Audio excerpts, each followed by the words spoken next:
Psychology researchers just discovered why telling someone don't makes them want it 300% more. It's not about the words, it's about triggering a primal brain response.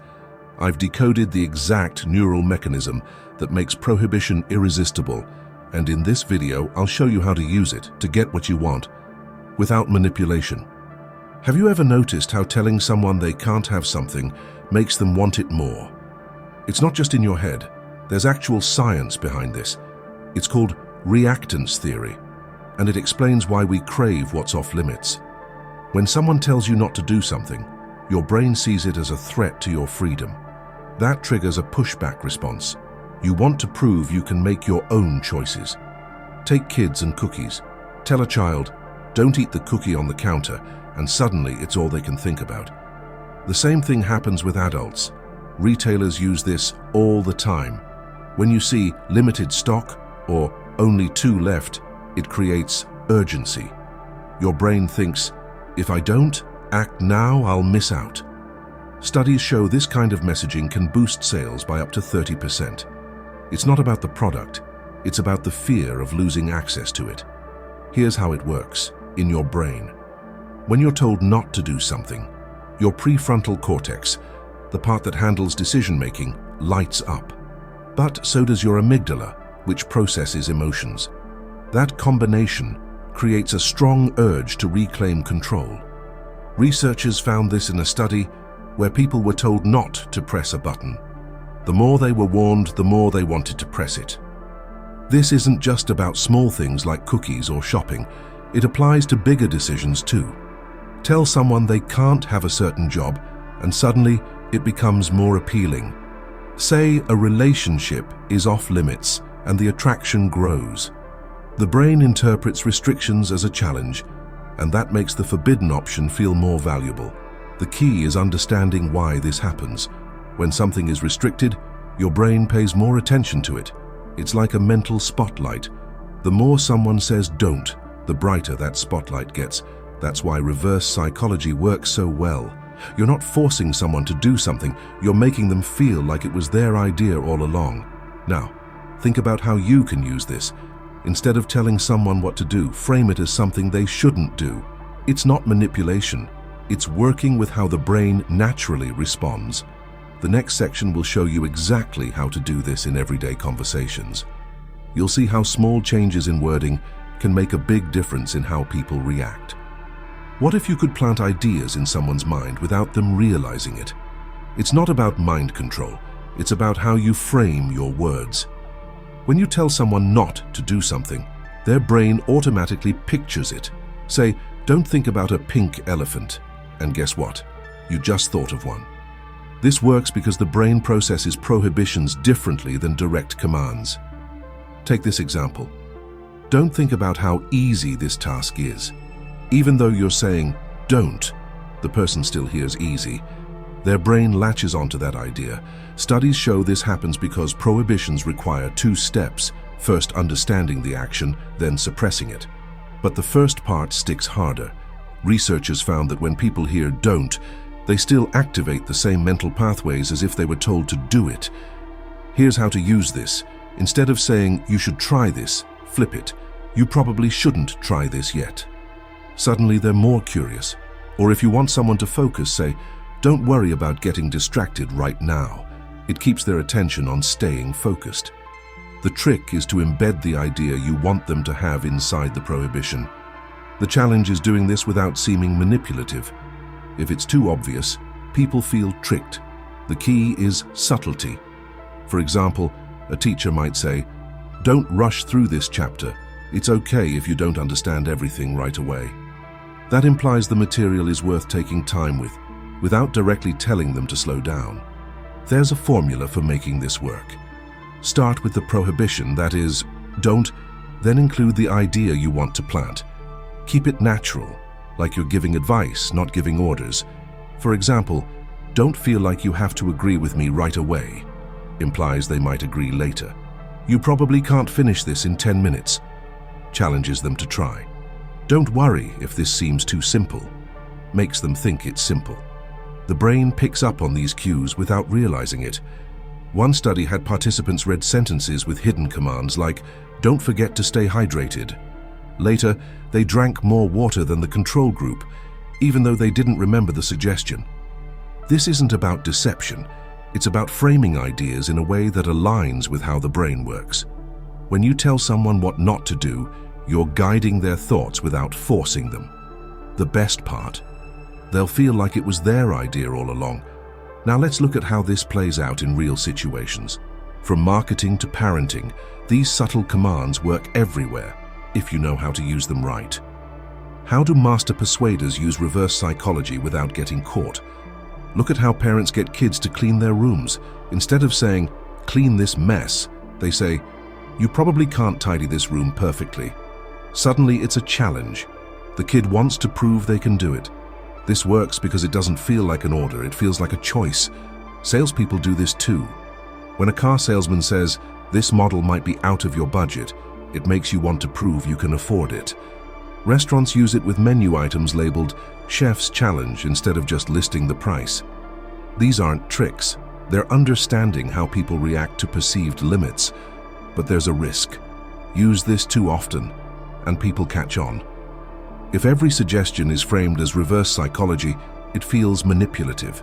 Research shows that when people detect obvious persuasion tactics, they resist harder. A study in the Journal of Consumer Psychology found that transparent reverse psychology backfires. People feel controlled and do the opposite. The key is subtlety.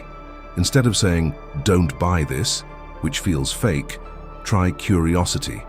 A real estate agent might say, "Most buyers overlook this feature at first."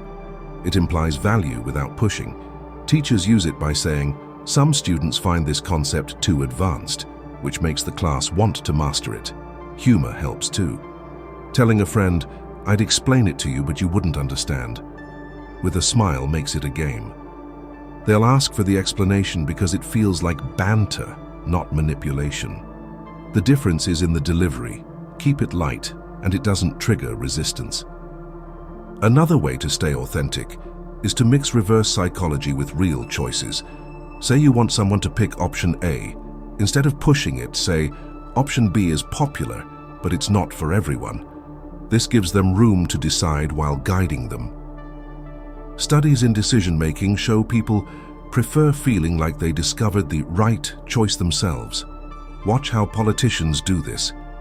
They'll say, "My opponent hopes you won't care about this issue," which makes voters pay attention. It works because it's framed as protecting the audience's interests, not controlling them. The best persuaders make you feel like you're beating the system, not being played by it. The line between influence and manipulation is thin. Reverse psychology crosses it when the other person feels trapped. To avoid this, always give an out. Saying, "Maybe this isn't for you," works because they can agree without losing face. But saying, "You'd never be able to do this," creates resentment. Try this today. Next time you want someone to take action, frame it as something they might not do. "You probably won't have time to help," often gets a quicker yes than asking directly. The trick is to make it feel like their idea. When done right, they won't even notice. They'll just feel more motivated. Now let's test this in real time. The next section shows small experiments you can try immediately. These aren't theories, they're actions that prove how powerful reverse psychology can be when used the right way. Are you ready to test this out for yourself? Here's how to start small. The best way to understand reverse psychology is to try it in low-stakes situations first. Pick someone you know well, a friend, co-worker, or family member. The goal isn't to manipulate them, but to see how people respond when you frame things differently. Start with something simple. Tell a friend, "I bet you can't name all 50 states in 2 minutes." Even if they weren't thinking about it before, now they'll want to try. This works because challenges trigger our competitive side. A study in the Journal of Experimental Psychology found that people work 30% harder when faced with a mild challenge versus a direct request. The key is making it feel like a game, not a demand. Try this with tasks you want someone to do. Instead of saying, "Take out the trash," say, "You probably won't remember to take the trash out before you leave." It sounds small, but the difference is huge. One feels like an order, the other makes them want to prove you wrong. Researchers call this the reactance trigger. People act to protect their freedom of choice when they feel it's being limited. Here's another experiment.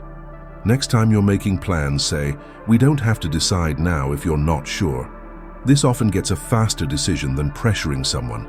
It works because it removes the fear of being forced into something. A Columbia University study showed that when people feel they have an out, they're more likely to commit voluntarily.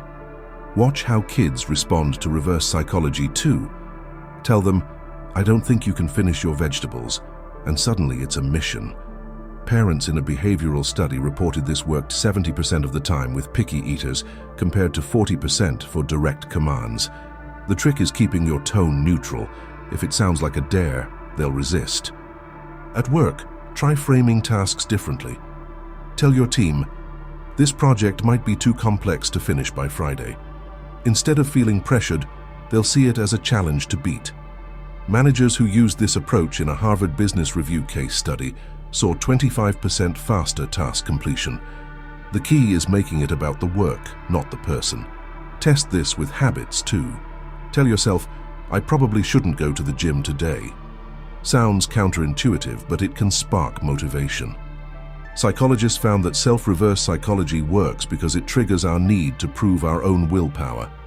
Just don't overuse it. The effect weakens if you try it every day. The best part? These small experiments cost nothing. You're not changing what you want someone to do, just how you present it. Start with one. Try today and watch the response. Notice when it works and when it doesn't. The more you practice, the more natural it becomes. Now, think about where else you can apply this. Customer service? Most people don't notice this feature at first. Dating? You're probably too busy to meet this week. The possibilities are everywhere. The key is keeping it subtle. Once someone feels played, the magic disappears. These micro-experiments prove one thing. Persuasion isn't about force. It's about understanding how people think. When you frame things as choices rather than commands, people respond differently. They feel in control even when they're following your lead. That's the power of reverse psychology done right. The elite mindset isn't about brute force. It's about understanding how the brain works. Here's the thing about real influence. It's not about pushing harder. It's about understanding how the mind works. Try one technique today. Start small, like telling a friend, "You probably can't finish that coffee so fast," or saying to yourself, "I shouldn't go for a walk right now." Watch what happens. The best persuaders know people want to feel in control. When you tell someone they can't have something, it makes them want to prove they can. That's power, but only if you use it right. Remember, the strongest moves look effortless because they work with human nature, not against it. So the next time someone tells you don't, pause and ask yourself, is that a warning or an invitation? Because now you know how powerful that one word really is. If you found this eye-opening, imagine what else your mind's doing without you even realizing it. Hit that like button if this made you think differently, and subscribe for more insights into the dark corners of psychology and human behavior. Remember, the most powerful influence is the one that feels like free will. Until next time, stay sharp and never stop questioning what's really in control.